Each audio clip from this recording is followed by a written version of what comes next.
Falta la parte más importante, el mensaje. ¿Y cuál es el mensaje?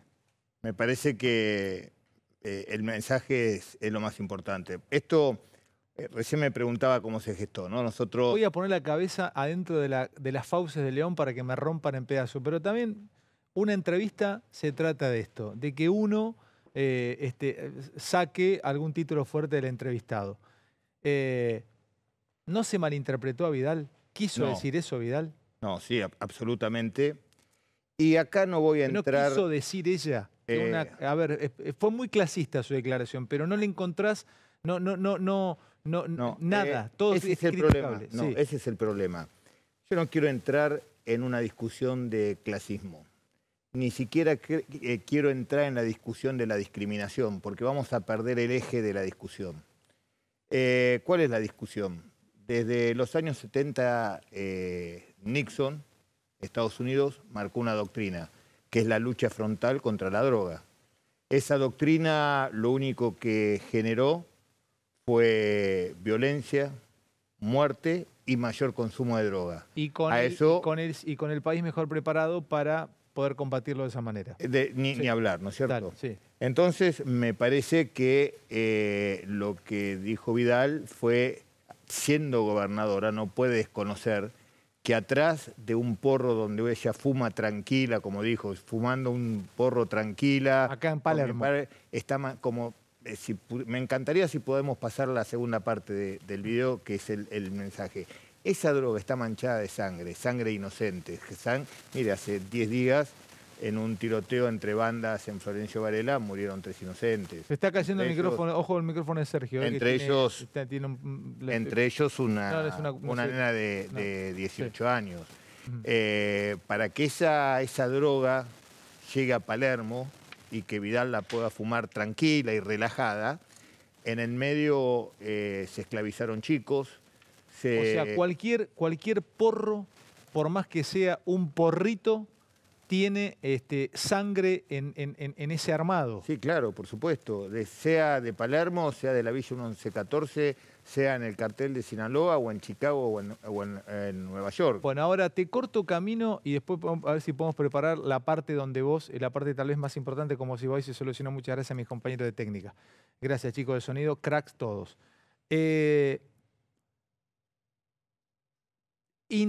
Intelijo, por lo menos creo, infiero que vas a decirme que estás de acuerdo con despenalizar. Que si Nixon, Estados Unidos, con todo lo que tiene, no puede pararla, la única que queda es legalizarla. Atento porque estás en vivo, ¿eh? Esta es la gran discusión. Hay dos certezas, únicas dos certezas en materia de narcotráfico.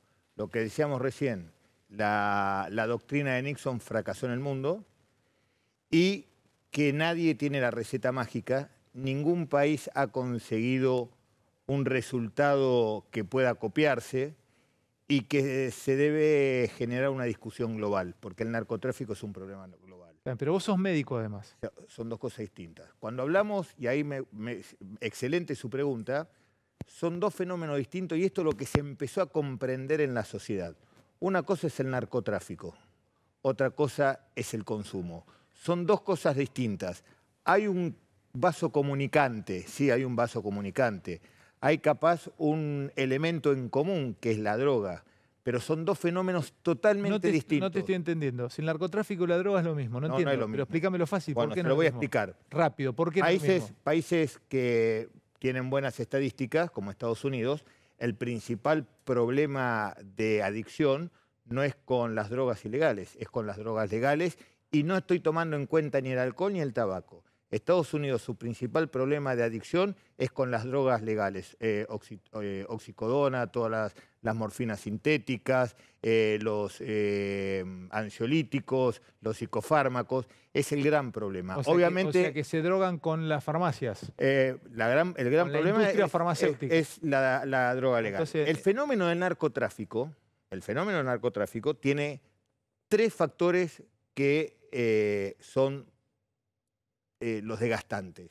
La violencia que genera, recién hablábamos del tiroteo de hace una semana en Florencio Varela, la corrupción, porque para que un negocio ilícito funcione se necesita corromper, Pero entonces, y no solamente pero corromper. dame al grano. Entonces, ¿qué habría? ¿Que legalizarla? Entonces, si usted lo que quiere combatir es esa violencia, si lo que quiere combatir es esa corrupción que afecta no solamente a la policía, afecta a la política y afecta al sistema judicial, no se olvide que yo tuve la mala experiencia de detener a uno de los jueces federales que era el paladín de la lucha contra el narcotráfico, que era el juez federal de Orán, y lo tuve que detener por su implicancia Claro, con el Sergio, narcotráfico. me das vuelta porque, no le doy vuelta. Perdón que te Entonces, acelere, pero porque te quiero hacer varias preguntas más. Entonces, si vos me estás marcando todo esto... Si usted legaliza, lo que está corriendo es el problema de la violencia, el problema de la corrupción y el problema de esa ruptura del tejido social. Obviamente que va a haber una mayor y una más facilidad de acceso a la droga. Bueno, pero ahí te quiero preguntar, escúchame, yo el otro día tenía tuve invitado un flaco que cosecha, siembra cannabis. El porro, el que se fuma un porro en Palermo o en la villa, donde sea. O sos médico, porque si sos médico, además tenés todas las condiciones como para hablar del tema, y me decís que para eliminar la violencia hay que legalizar la oxicodona, si me la receta un médico, me va a hacer bien. Si me la voy a buscar a comprar yo y me doy con oxicodona, me hace mal. El porro, la marihuana, no hablemos de drogas más duras como la cocaína o la heroína o lo que sea, la marihuana, ni el paco, la marihuana, ¿hace mal? Mire, la marihuana tiene un componente clásico que es el tetrahidrocarabinol. El tetrahidrocarabinol lo que genera es la desmielinización de las neuronas. ¿Qué es la mielina? Es la vaina que recubre a las neuronas para que el impulso eléctrico vaya más rápido. Ese es un efecto terrible que produce la marihuana. Y para que usted sepa, en Estados Unidos la clasificación de drogas, la marihuana está en el grupo 1, junto con la heroína y el LSD, por ejemplo. Ahora, escuchame una cosa. No se puede hablar de drogas duras y drogas blandas. Vos sabés muy bien que es una cuestión de discursos de época, diría Foucault. Está normalizado hoy que el alcohol se pueda vender, salimos de acá, bueno, hasta ahora no, pero hasta las 8 de la noche, 9 de la noche podíamos comprar en un disco una botella de whisky. En el año 1914 no. ¿Qué pasó en Estados Unidos? Bueno, la tuvieron que legalizaron el alcohol. ¿Por qué? ¿Pero por qué lo tuvieron que legalizar? Porque había una violencia tremenda. ¿Por qué? Porque se mataban las bandas. Porque se habían prohibido. Perfecto. Eso quedó bien claro. Por eso mismo, la prohibición sí, no hace al hábito. Pero te da la razón entonces en esto. La pregunta es, estamos en el 2021. En el 2031, tal vez en el 2031, dentro de 10 años, la marihuana se pueda comprar en el kiosco de la esquina. Un alfajor capitán del espacio antes. Yo creo que mucho antes. Y me parece que esto no es una cuestión de futurología, es una cuestión de hacer un análisis de lo que está pasando en el mundo. Bueno, no se olvide, contame ahora de la violencia. Espere. Sí. No se olvide que los mayores inversores de las grandes productoras de cannabis en Canadá son las tabacaleras de Estados Unidos. Las principales tabacaleras de Estados Unidos el año pasado hicieron las inversiones más grandes en Canadá, donde se genera la marihuana de manera legal. O sea, por lo tanto, que antes tenían... el mercado del tabaco se está yendo ahí. Se está pensando ya en desplazarse, ya está anticipándose a la maniobra de la legalización que va al mundo de la marihuana. Contame esto, porque ves que es interesante hablar de otras cosas con vos, siempre, si no vamos siempre a los temas del día y tenés miles de aristas para entrar, la gente te cree porque se va sumando cada vez más gente a la noche de Intratables. Tema narcos, tema carteles. Contame en Argentina, por ejemplo, vos en provincia de Buenos Aires, vamos a drogas más duras, la cocaína que se consume en la provincia de Buenos Aires, ¿se hace acá o viene por camiones por la ruta 34 o viene por alguna otra ruta y si no la para Gendarmería entra? ¿Qué cocaína se consume en la provincia de Buenos Aires? ¿Se fabrica cocaína acá? Son dos cosas, no se produce, sí se fabrica. Se fabrica de acuerdo a los tipos de cambio. ¿Qué quiero decir? No se planta cocaína porque no hay condiciones climáticas para hacerlo y además, más allá de las diferentes discusiones y los diferentes gobiernos de turno, la Argentina, a diferencia de Perú, a diferencia de Bolivia o a diferencia de Colombia, tiene un control muy estricto sobre su territorio, cosa que no pasa en los países productores. ¿Qué te entra acá? Acá lo que entra es ¿Cómo se produce la cocaína? Se produce a partir de la pasta base. Pero Para que usted tenga una idea... Para. La pasta base, Sí. ¿por kilos entra? La cocaína es así, mire. La cocaína arranca desde la hoja de coca. Para que usted tenga 1 kilo de cocaína, necesita 1000 kilos de hoja de coca. La relación es esa. 1000 kilos de hoja de coca producen 1 kilo de cocaína. Ese proceso, ¿sí?, se va haciendo con diferentes pasos. Un paso intermedio entre la hoja de coca y la cocaína es la pasta base. ¿Y acá qué llega? ¿La pasta base? Depende el mercado internacional, el tipo de cambio y cómo están los precursores químicos para transformar la pasta base en clorhidrato de cocaína. Dame un segundito, que te quiero preguntar. ¿La pasta base no sirve para nada? ¿No Sí. ¿Es droga la pasta base? Sí, claro que es droga. La pasta base, para que usted tenga idea, cuando hablan de Paco, por ejemplo... ¿Es la pasta base? Que dicen, es lo que queda en el fondo de la cacerola, no es así. La pasta base lo que tiene es hidrosoluble. Para que sea liposoluble, o sea que cuando usted lo aspira tenga la función rápida que tiene, necesita un proceso de clorificación, de cloro. Por eso es clorhidrato de cocaína. Según lo que cueste todos los precursores químicos, ¿se produce más pasta base a cocaína en Argentina o menos? Claro. Perdóname, porque es una cosa de locos. ¿Según el precio del dólar? Según el precio del mercado y cómo está... ¿Pero de qué depende el precio del mercado? El precio del dólar, claro, por supuesto. ¿Y por qué? Porque... Perdóname, entonces un dólar más caro acá, menos producción de cocaína. Sí, claro. Es una cosa de loco, pero bueno, pará. pero que porque se les hace más caro para comprar los precursores. Siempre se intenta, cuando un narcotraficante intenta mandar un cargamento, siempre intenta mandar como pasta base. ¿Y por qué? Porque la pasta base tiene la mitad del valor que la cocaína terminada. Entonces, si pierde su cargamento, pierde la mitad del valor y no todo. ¿A vos te preocupa más en Argentina la cocaína, el paco o la marihuana? Vos que estás con la policía y sos Me preocupan mucho más las drogas sintéticas. Epa. Y me preocupa mucho más... Frená ahí, pará. Frená ahí.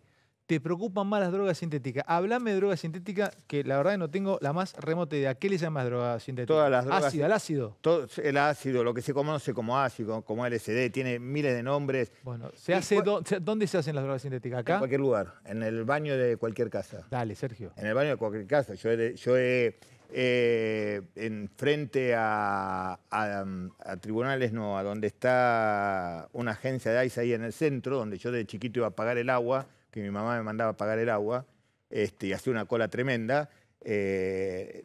Uno de los últimos allanamientos que hice cuando era secretario de Seguridad era un baño. Esa es la droga que más te preocupa. Es la droga que más me preocupa y a la que hay que prestarle más atención, porque así como la marihuana va camino a la legalización natural y al uso ya recreativo, la cocaína va a tender a desaparecer y va a ser reemplazada por la pasta base. ¿Me estás jodiendo? Pará, anda despacio, pará. ¿La cocaína va tendiendo a desaparecer en el mundo? Claro, ¿por qué? Porque primero que los costos son totalmente distintos. Nosotros decíamos que para conseguir 1 kilo de cocaína necesitábamos 1000 kilos de hoja de coca. Esa hoja de coca necesita un ambiente geográfico muy distinto. Diferentes las drogas sintéticas. La droga sintética, usted compra un polvito en India, se lo mandan por correo, lo mezcla con lo que quiere y por eso le digo, es mucho más preocupante. Porque aparte... una cosa, para un segundito. Mi sangre no estaba acá, ¿tenía algo que ver con el tema de drogas o había sido...? Sí, estaba parte del cartel de los surabeños. Claro, pero era para y trabajaba... También estaba ligado a... No nos olvidemos que la droga... Te puedo hacer una pregunta, mirame los ojos, porque Nordelta está estigmatizado por los carpinchos, porque quieren correr los carpinchos y porque siempre que se ataca a Nordelta se dice está lleno de narcos. Sí, claro. Pero ¿Quiere que le diga cuántos allanamientos hice en Nordelta? Desde el lavadero de los Magníficos. ¿Conoce el lavadero de los Magníficos? Yo llevaba la camioneta. Bueno. ¿En los Magníficos? ¿Venían falopas en los Magníficos? Y me acuerdo de aquella... ¿Sigue estando? No sé, no lo veo más. ¿Cuántos allanamientos hicimos importantes y nos hemos llevado? O sea, en Nordelta... En la época donde nosotros trabajábamos mucho, llevábamos muchos narcotraficantes. ¿No? ¿Y dónde y en qué otros lugares de capital? En el barrio, ahora no me acuerdo el barrio, pero si usted me lo dice, me acuerdo enseguida. Ujú. De los diferentes barrios de Nordelta. Escuchá, Hay uno que y en- es típico. y en Que qué- usted va por la calle Pero no lo y estigmaticé. ve 5 o 6 autos de alta gama y todas las persianas cerradas. Bueno, preste la atención. Bueno, pero ¿y en otros lugares? Sí, ¿En sí, Capital también, Federal? en ¿En otros Puerto lugares. Madero? En todos lados, todos en todos lados, lados, en todos lados. Lo que pasa es que la droga se oculta en los lugares donde más difícil acceso tienen las autoridades y después, obviamente, que el producto económico de esa venta... Escuchame una cosa, tu policía... Yo he allanado en la Villa 1114 casas que usted la veía y eran de chapa y adentro tremendos hidromasajes, canillas de oro, en todos lados. Cuando la poli tuya ve a un pibe fumando porro, ¿qué hace? ¿Lo tiene que detener? ¿Qué es lo que dice la ley? Que lo tiene que detener. Ahora, fíjese, ¿por qué tenemos que discutir esto? Fíjese el problema que tenemos. La ley dice que si usted tiene el artículo 14 de la ley 23737, que es la ley de droga, dice que si usted tiene un porro, tiene que ir detenido. En el 2009... ¿El policía lo detiene? No, Espere. En el 2009 hay un caso que se llama el caso Arriola, donde la Corte Suprema de Justicia dictamina que ese artículo 14 de la ley 23737 es inconstitucional. Por lo tanto, basándose en un principio constitucional que dice todas aquellas acciones que haga usted de manera individual, de manera particular, que no alteren el orden, que no alteren la moral y que no perjudiquen a terceros, están exentos de las autoridades de los magistrados. Entonces, a partir del caso Arriola se dice, mire, el artículo 14 de la ley es inconstitucional, si usted tiene un porro, no va a ser juzgado. Otra pregunta te hago. Pero la policía lo tiene que detener, porque si no... ¿Qué hace la policía? ¿Los detiene? Y lo tiene que detener porque si no incumple en su obligación como funcionario público, porque la ley lo detiene dice, la policía bueno, o se le... estas son las cosas que tenemos que discutir, porque ¿Y fíjese... a vos qué te parecería? ¿Que no habría que detenerlos? No, claro, Claro por que no, supuesto, claro pero que que no. mientras la policía no tiene que obliga. interpretar la ley. Entonces, fíjese una cosa, y es muy importante lo que usted dice, porque en este año debe haber, en estos 2 años, casi 20.000 expedientes de personas que fueron detenidas con cantidad suficiente para justificar que era para consumo personal. Esas 20.000 causas generan lo que se llama taponamiento procesal. Llegan a la en el justicia juzgado. y te Llegan a la todo. justicia, frenan las demás causas, frenan todas las cosas importantes. Esto quiero saber. Viene la policía y ve un pibe que en un balcón o X, en un balcón tiene una planta de marihuana. Para la ley tiene que está infringiendo la ley, sí. Claro. Pero pará, es una... bueno, por eso todo infringe la ley. Para la gente que está viendo del otro lado, el que tiene una planta de marihuana, viene la poli, viene el patrullero. Respondeme esto, levanta la cabeza y ve la plantita de marihuana, ¿tiene que ir a detenerlo? No lo dice Fantino, no lo dice Berni, lo dice la ley. La ley es lo que ordena, y si la ley dice que no se puede cultivar, no se puede procesar. ¿Qué dice la ley? ¿Que no se puede cultivar? No se puede cultivar, pero sí procesar. dicen que para consumo personal se puede tener una planta. Pero por eso hay, y no confundamos a la gente, la ley dice una cosa y la Corte Suprema dice otra. Ahora entramos en la otra discusión. Bueno, pero la ley también ahora me permite cultivar si yo produzco aceite para uso personal. Medicinal, claro. Entonces, bueno, me parece que todas estas cosas hay que tener. Fíjese otra de las cosas que tiene la ley. La ley permite el coqueo.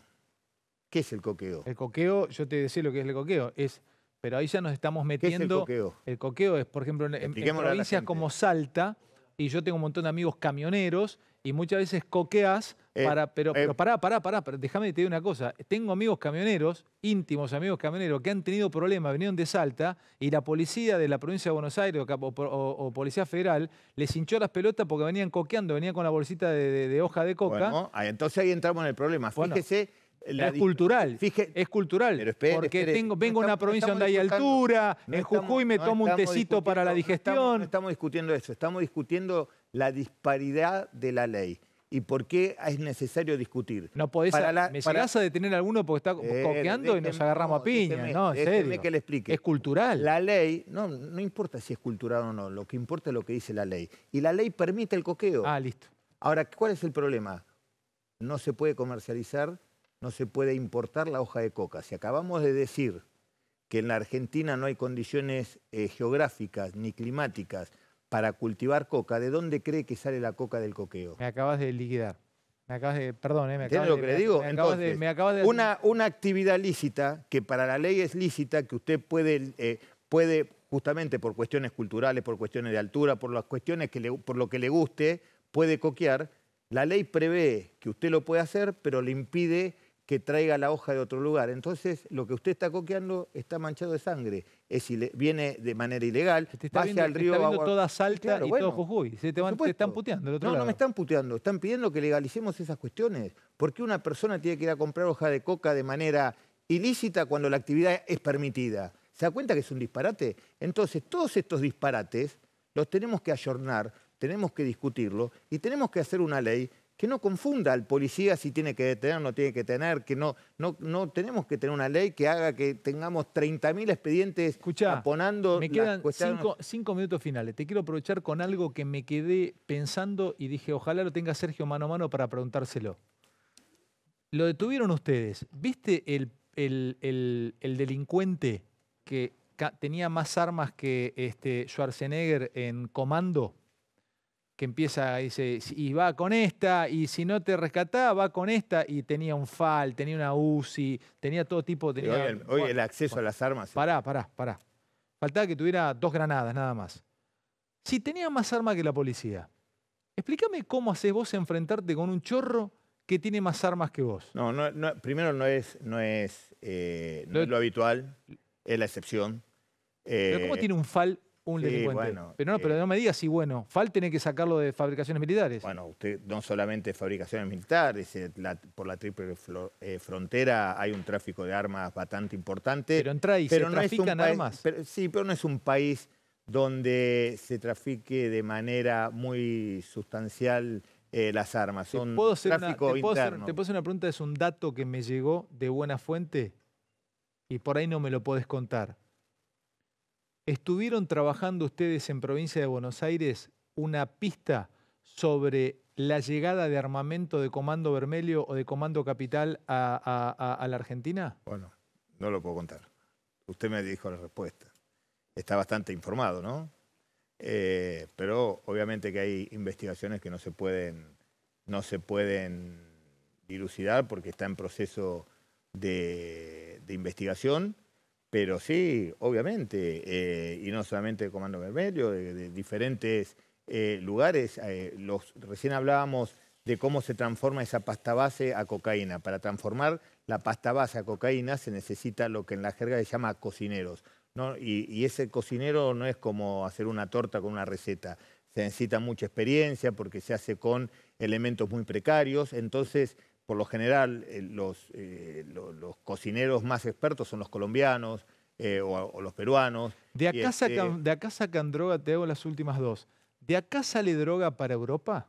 ¿Qué le parece? Hace muy poquito se descubrió el cargamento más importante de la historia en Europa. 2 cargamentos seguidos. Y por eso es importante. No se olvide que el 80% del tráfico de drogas en el mundo es por vía fluvial. Y estas sí las últimas. Vos estuviste detrás del trabajo de detención de Meyendorff. Sí, claro, lo detuvimos nosotros. Lo detuviste vos, a Meyendorff. Meyendorff, ¿qué era? ¿Era el cerebro financiero de qué cartel? Del cartel del norte. Del norte. Era, yo no me acuerdo, pero casi $1.000 millones había lavado en ese momento. Lo subí al avión que vino la DEA a buscarlo, porque lo extraditamos nosotros, yo lo subí al avión. Y bueno, ya tuvo todo su proceso, ¿no? Bueno, cerrame con esto. Es tu lucha esa, ¿no? O sea, definitivamente, porque siempre hablas de política y todo, pero estás absolutamente compenetrado con el tema de la droga. Que tenemos que dar una discusión profunda. Una discusión no solamente profunda. Mire, hace 20 años atrás, 30 años atrás, nadie pensaba que se podía discutir la ley de divorcio y la idea empezó a madurar en la sociedad y se discutió la ley de divorcio. Hace 10 años atrás pensar en la interrupción voluntaria del embarazo era prácticamente imposible. Esa idea maduró en la sociedad y hubo una sociedad que la discutió. Bueno, me parece que tenemos que empezar a sembrar la semilla de cambiar ese paradigma que lo único que ha generado es fracaso tras fracaso tras fracaso, no solamente en la Argentina, sino en el mundo. Te agradezco mucho, Sergio. Por favor. Es siempre muy interesante escucharte.